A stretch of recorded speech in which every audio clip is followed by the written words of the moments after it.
31st night కి farm house book చేసుకుని friends తో ఎంజాయ్ చేయాలనుకుంటున్నారా? అయితే వెంటనే డోసే యాప్ ని డౌన్లోడ్ చేసుకుని బుక్ చేసుకోండి. నమస్తే రమ్మగారు. నమస్తే జయ. రమ్మగారు, మనము ఆళ్వార్ల కథలు చెప్పుకుంటూ ఉన్నాం. హ్మ్. 4 చెప్పారు. 5వ ఆళ్వార్ గురించి 2 వీడియోలు ఆళ్వార్లు 4 అయ్యారు. ఆ, అట్లా చెప్పాం కదా. 5వ ఆళ్వార్లు భట్టనాథుల గురించి చెప్తాం. ఈ ఈయన- భట్టనాథులు అంటే విష్ణు చిత్తులు, పెరియాళ్వార్ అంటారు ఆయన్ని. పెద్దవాడు పెరియాళ్వార్ అంటే మరి మొదటగా చెప్పాలి కదా, కాదు ఈయన తర్వాత వాడే, కానీ వాళ్ళనేమో మొదలాళ్వార్లు అంటారు, మొట్టమొదటి వాళ్ళు.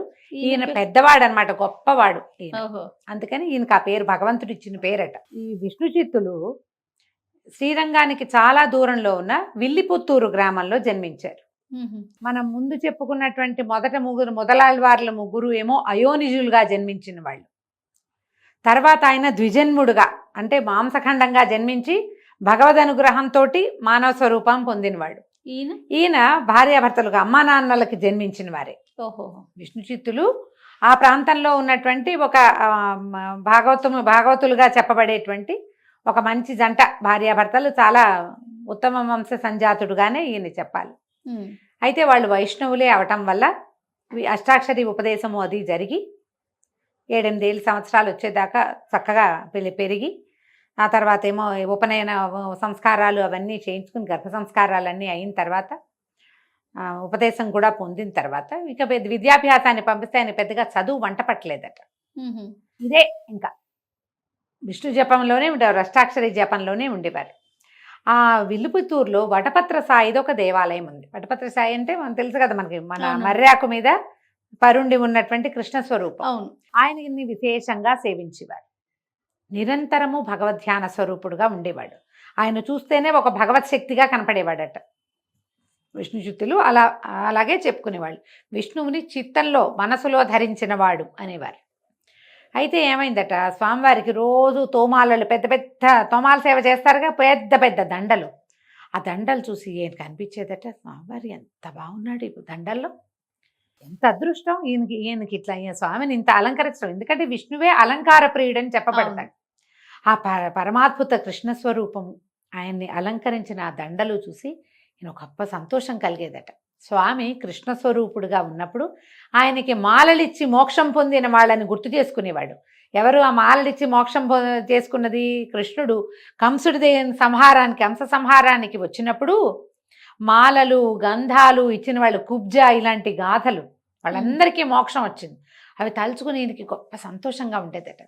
ఈ తోమాలలు సమర్పించాలని ఆయనే స్వయంగా ఒక పెద్ద తోటను పెంచి, తోటలోని పువ్వులతోటి తులసి మాలలు, పువ్వుల మాలలు, విచిత్రంగా మాలికలు తయారు చేసి వటపత్ర సాయికి సమర్పించేవాడు. విష్ణుచిత్తులు అలా సమర్పించేవాడు. అదే ఆ సేవ జరుగుతూ ఉండేది. నిత్యము సేవ, స్వామివారికి మాలా కైంకర్యం జరిగేదనమాట.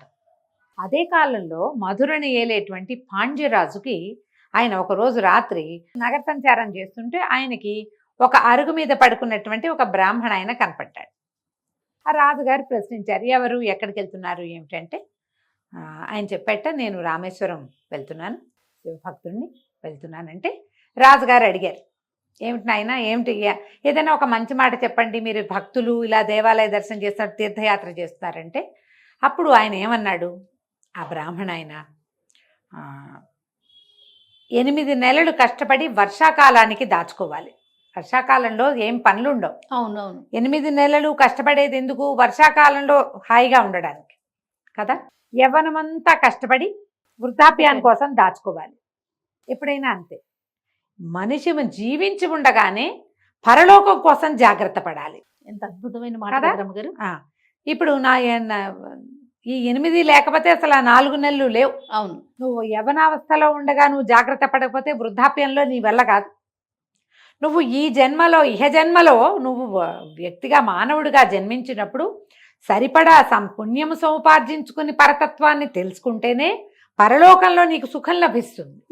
నీకు మోక్షం కావాలంటే ఇప్పుడు తెలుసుకోవాలి అని చెప్పి, అప్పుడు రాజుకి జ్ఞానోదయం ఉంది. అవును, ఏమిటి, నేను పరతత్వాన్ని తెలుసుకోలేదు, ఏమిటో ఈ రాజ్యం చేస్తున్నాను. ఎవడు పరమదైవతము, పరతత్వము ఎవరు, మనము కాని వాడు ఇంకొకడు ఈ ప్రపంచాన్ని నడుపుతున్న వారెవరో తెలుసుకోవాలి అని వచ్చింది ఆయనకి. ఆయన రాజ్యంలోకి వెళ్ళిపోయి ఆ బ్రాహ్మణ ఆయనకు నమస్కారం చేశారు, వెళ్ళిపోయారు. వెళ్ళి మర్నాడు ఏం చేశారట, ఒక ఇంత బంగారాన్ని మూటగట్టి, అదే బోళ్ళంత ధనాన్ని మూటగట్టి పైన తగిలించారట. తగిలించి పరతత్వాన్ని తెలియజేసిన వాళ్ళకి ఈ మూల్యం ఇవ్వబడుతుంది అనంగానే ఆ కాలంలో జైనులు వాళ్ళు చాలామంది ఉన్నారట.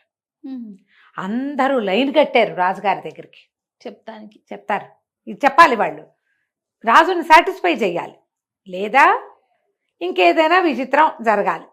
అప్పుడు ఈ వటపత్ర సాయి స్వామివారు పెరుమాళ్లే విష్ణు చిత్తులకి మనసులో కనపడి, కల్లో కనిపించి, నువ్వు పాండ్యరాజు దగ్గరికి వెళ్ళు, మధురా నగరానికి వెళ్ళి పరతత్వమని గురించి బోధించు, విష్ణువే పరదైవతం అని చెప్పు, ప్రతిపాదించు, విశిష్టాద్వైతాన్ని ప్రతిపాదన చేయి అని చెప్పారు.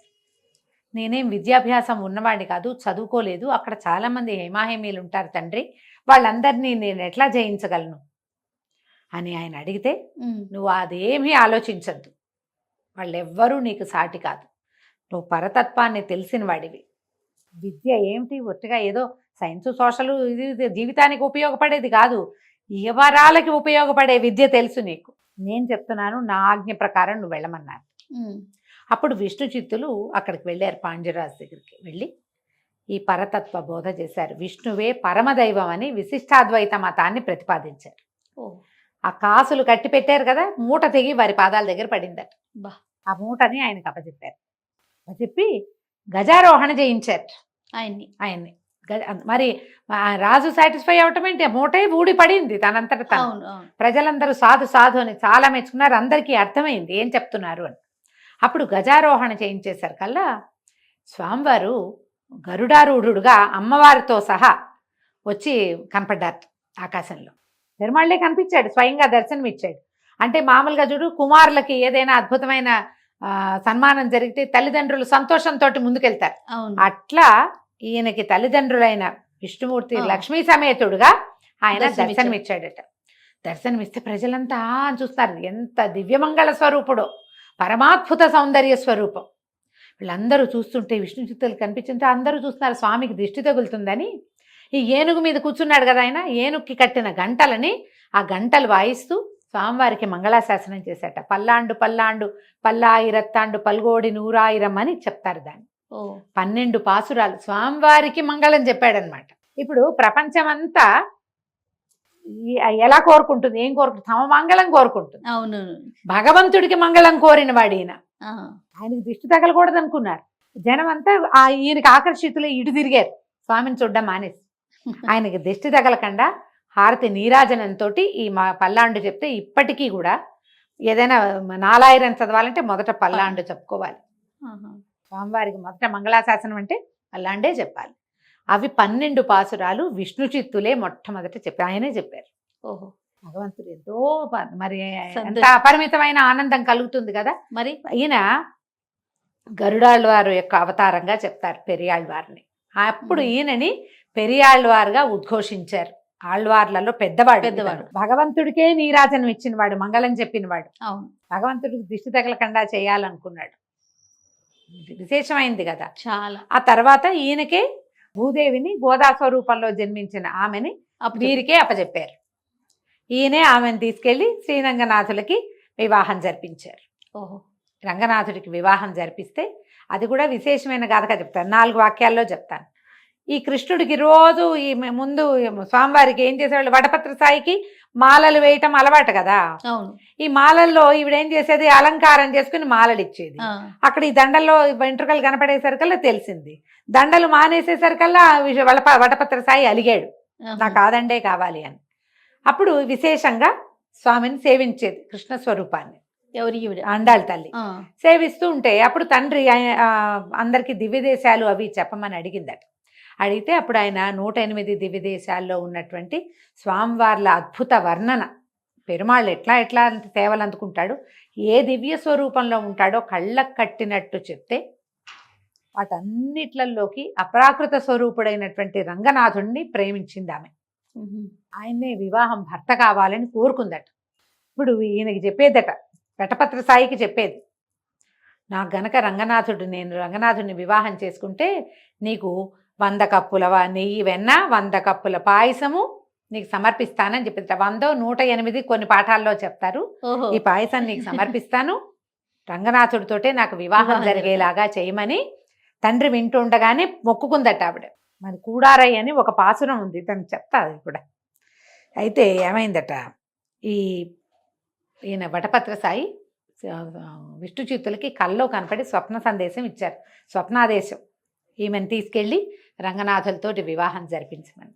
ఆయన వటపత్ర సాయి ఆదేశం మేరకే గోదాదేవిని తీసుకెళ్లి ఈ పెరియాళ్ళ వార్లు అక్కడికి తీసుకెళ్లి ఆమెకి వివాహం జరిపించారు. ఆమెమో లోపలికి అంతరాలయ ప్రవేశం చేసి స్వామివారిలో లీనమైపోయింది. ఆయన దుఃఖం కలిగింది, ఆయనకు కుమార్తె లేదు కదా, కనిపించకుండా పోయిందని.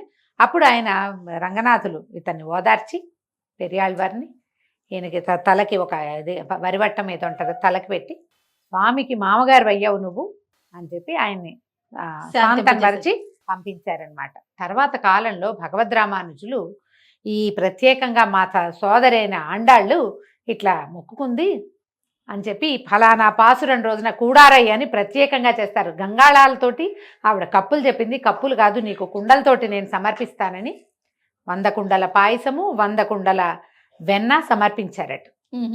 ఇప్పటికీ ఈ పాసురాల్లో కూడారై అనేది ప్రత్యేక పాసురం. ఆ రోజున గంగాళాలు చిన్న చిన్న గంగాళాలు చేసి వాటితో 100 గంగాళాల నిండా పాయసం నింపి నివేదన చేస్తారనమాట స్వామివారికి. ఈవిడ మరి సోదరి కదా, గోదాగ్రజులు అంటారు రామానుజుల్ని. గోదాదేవి మా సోదరిగా చెప్పుకునేవారు ఆయన. అందుకని గోదాగ్రజులని భగవద్ రామానుజుల్ని అలా అంటారు. ఈ పెరియాళ్ళ వారి నుంచి గోదాదేవి, ఆ తర్వాత భగవద్ రామానుజులు ఈ పరంపరని అందుకొని ఇలా విశేషంగా విష్ణు సేవా దురంధరులుగా ఉండటం వల్లే వాళ్ళని ఆళ్వార్ల పరంపరగా ప్రత్యేకంగా మనం చెప్పుకుంటాం. అయితే ఈ ఆళ్వార్లలో 12వ ఆళ్వారుగా, అంటే చివరి ఆళ్వారు కాకపోయినా ఆమెని ఈ వరుసలోనే చెప్తారు. ఒక్క స్త్రీ స్వరూపం అంటే భూదేవి స్వరూపంలో ఈమె జన్మించిందని. గోదాదేవిని సేవించుకున్న, గోదా కళ్యాణం చేసిన, గోదా కళ్యాణం చేస్తే పెరియాళ్ళ వారి స్థాయి వస్తుందన్నమాట మనకి. అవును, పెరియాళ్ళ వార్ల స్థాయి వస్తుంది. తర్వాత ఈ భూకళ్యాణం భూదేవి కదా, ఈమెను తీసుకెళ్లి విష్ణుమూర్తికి అప్పచెప్పటం వల్ల మనకి ఏమైనా భూ సంబంధమైన సమస్యలు అలాంటివి ఉంటే అవి కూడా తీరిపోతాయి అని చెప్తారు. దీంతో ఈ కథ కూడా పూర్తి చేశాం. ఎంత అద్భుతంగా ఉన్నాయి రమ్మ గారు, చెప్పుకోగలిగితే మంచి చాలా మంచి కథలు. బాగుంది. నమస్తే. నమస్తే.